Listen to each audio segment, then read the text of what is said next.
Voilà, en gros, je revenais de faire un tour avec un abonné et à la sortie de l'autoroute, j'entends un bruit pas possible. Et il y a cette machine un peu bizarre, on peut dire qu'elle est bizarre, hein, j'ai le droit, Philippe? Ouais. Il y a cette machine un peu bricolée, ça c'est sûr, en tout cas, qui me double. Bon, du coup, j'ai dû accélérer un peu en ville, c'était pas super pour rattraper ce Sportster, hein, parce que là-dessous, c'est un Sportster qui se cache. Et du coup, vas-y Philippe, fais-moi l'article, dis-moi tout ce qui a été modifié, on en a pour 10 minutes au moins là. D'accord, alors on va essayer de faire court. Donc, initialement, c'est un Sportster que j'ai acheté en province en plusieurs morceaux. C'est-à-dire que d'un côté, il y avait le châssis du Sportster, les roues, le moteur séparé, et puis tout dans une caisse, des fils.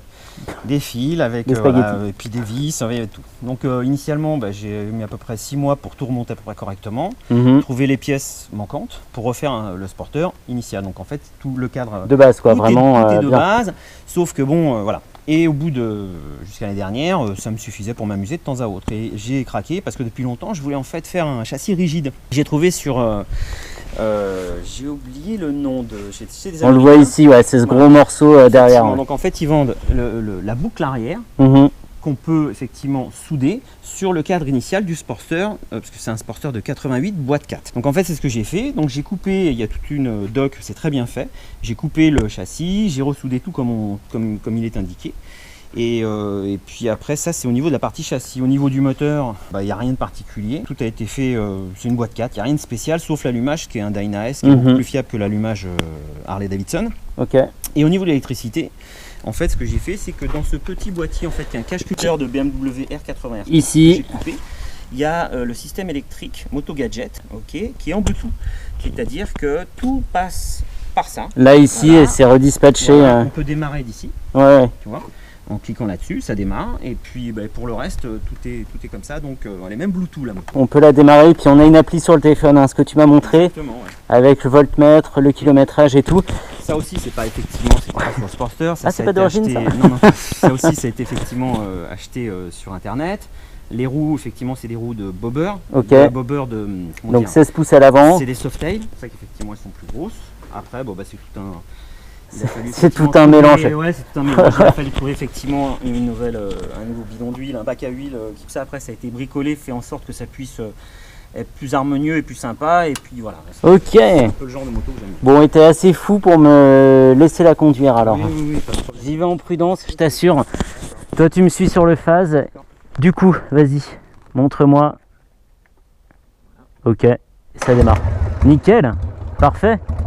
Allez, on va faire un petit bout de route.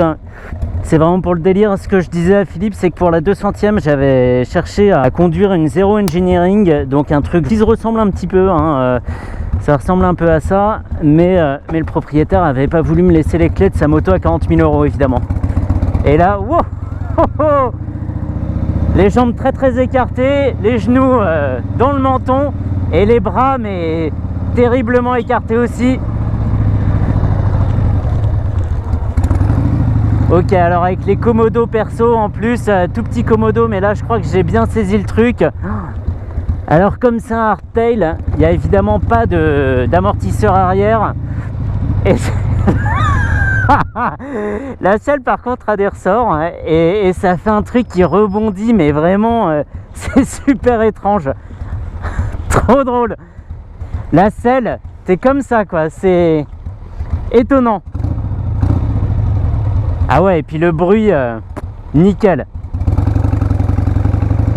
Non, en termes de prise en main, c'est surtout la position des pieds qui est troublante, plus que les mains. Même si les mains, on a un guidon très très large, mais du coup, ça compense un peu le manque de maniabilité du gros pneu avant. En fait, on est... ouais, c'est le dépaysement complet, mais c'est pas impossible de s'adapter non plus, quoi. Je cherche un peu mon cap, cela dit. Oh là là, mais la moindre bosse, le moindre grain de poussière, ça remonte dans le dos. C'est un truc. Alors Philippe me disait que lui tous les jours il roule en Goldwing, donc le confort, on est vraiment aux antipodes en termes de confort, et que celle-ci c'était vraiment pour le délire. Lui a quand même l'habitude de bien bricoler ses motos. Il a aussi une R80 des années 80 d'ailleurs, donc ça lui fait pas peur, mais c'est un beau projet, hein.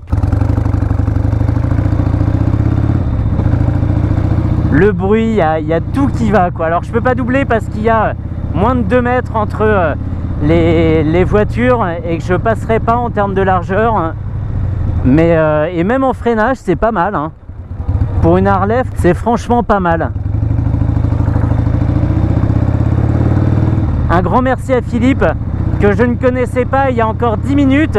On a discuté, on a sympathisé et il me laisse conduire sa moto, et ça, je sais que c'est vraiment pas un gros sacrifice, mais c'est pas tout le monde qui le ferait, et encore plus avec une moto custom comme ça, parce que c'est une moto qu'on a fait de A à Z et on n'a pas toujours envie de voir un guignol se promener dessus. Et j'y vais en super prudence. Ça n'arrête pas de rebondir.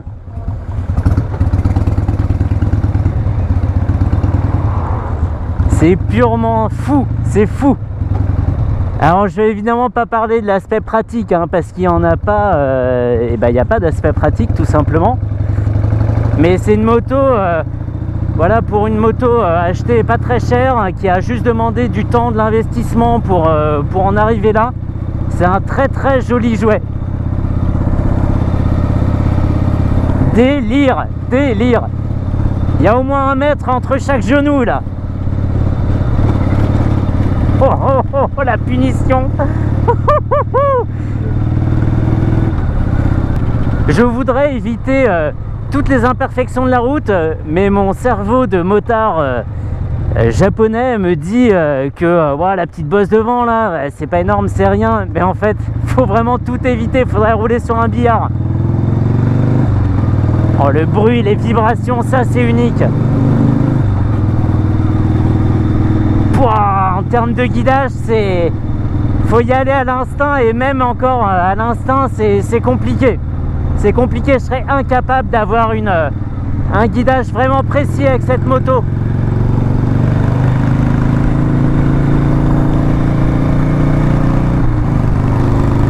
Wouhouhouhou!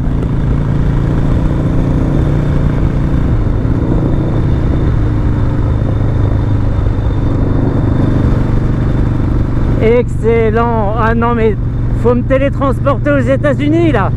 Moi je vais à Sturgis direct.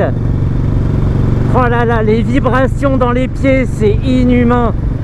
Wow. Heureusement que c'est bien lisse comme ça sur cette portion qui serpente un peu, parce que vraiment le guidage est pas optimal, et même quand on va tout droit, c'est jamais pour longtemps. Ah non, mais alors là, encore merci Philippe, parce que c'est unique. Il y a des dizaines de fois où j'ai voulu arrêter un mec, un motard qui passe au bout de ma rue dans un custom pareil, pas possible, mais j'ai jamais réussi, et là ça a vraiment été le hasard. Je devais même pas être là ce jour-là. Comme quoi, ça fait le hasard fait bien les choses. Bon, en fait, je vais pas aller vite. Je vais rester comme ça. Je sais pas où est la vitesse. J'en ai pas de vitesse là. Mais je vais rester comme ça. On est bien. Oh là là. Et je me vois je vois mon reflet dans le bol du phare. C'est absolument dément. Ah, j'ai le look. Ah, je regrette qu'une chose, c'est qu'il n'y ait pas quelqu'un pour me prendre en photo, quoi. Ah, c'est tellement top. Ah là là, si j'avais de la place. C'est typiquement le genre de projet que j'aimerais faire. Ah ouais, alors ça, mais 100% quoi. Acheter un vieux Sportster en morceaux, et puis voilà, avec du temps, un petit peu d'argent aussi, hein, mais beaucoup de bricolage. Arriver à un résultat comme ça, ça me ferait ma journée tout le temps quoi. Sauf peut-être sur le mouillé, mais sinon comme ça, je sais même pas combien je fais. Je suis sûr que je suis même pas à 70. Mais par contre, c'est... oh là là, j'ai la banane, quoi.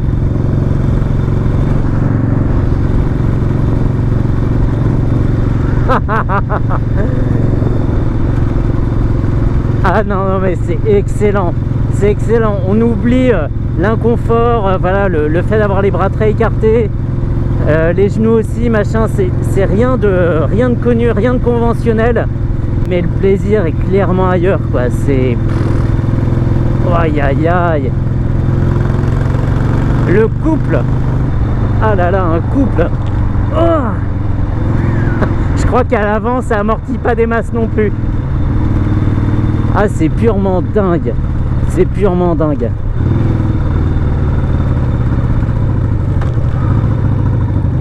Alors, comment ça tourne? Ah, et ça va, hein? Ça va, Philippe suit avec le phase. Ouais, on sent l'avant un peu hésitant dans son placement des fois, surtout quand la route est pas en très bon état. Et là, elle est vite dégradée, hein, même une route qui paraît lisse comme ça, et t'as l'impression que c'est un champ de mine. Et en fait, c'est juste ça. Quand on est sur l'angle, sur une route un peu irrégulière, l'avant cherche comme ça, il rebondit et il se repositionne peut-être quelques millimètres plus loin, mais quand même, quoi. C'est... Oh, oh, oh. Ah ouais, alors ça c'était vraiment la pure vidéo bonus. C'est pour mon plaisir, mais je pourrais dire que j'ai fait ça avant de mourir, quoi. Conduire un gros custom comme ça où il n'y a pas 2 pièces d'origine dessus, c'est vraiment excellent, quoi. On va s'arrêter là. C'est excellent. Je sais même pas combien j'étais, je devais être à 60, mais t'as la banane et tout, c'est... Quand t'as voulu prendre, t'as pris la oui. sortie, t'étais à 100. Ouais, il y a un moment où j'ai poussé, ouais, ça c'est vrai. Ça va encore. Mais ça va, la boîte 4 le fait bien. Tant que la route elle est cool. Ouais. La route elle soit un peu... Et ça va très vite en même temps, hein. Même ça là, tu vois, ça devient un peu tendu. Mais en termes de guidage, j'ai pas trouvé ça désagréable. Je te ferai essayer la RT, le Scrambler. Vraiment un super grand merci, quoi, parce que c'est déjà dur de prêter sa moto, même si moi je le fais, mais en plus un projet comme ça, vraiment chapeau, hein. Merci beaucoup, hein. Merci beaucoup, Philippe. Je te laisse rentrer, tu me dis quand tu veux, ok? Ça marche? À toutes. Voilà, oh là là, mais ça fait tellement bizarre. J'ai l'impression de conduire un trail. La pure folie. Ah non, mais excellent. Alors c'est fou parce que je reviens d'aller rouler avec un abonné. Je rencontre donc Philippe. Je fais cet essai complètement improvisé. C'est aussi pour ça que j'ai la GoPro sur moi. Et puis là, je vais sur un autre essai. Vraiment, c'est fou. Le hasard est génial.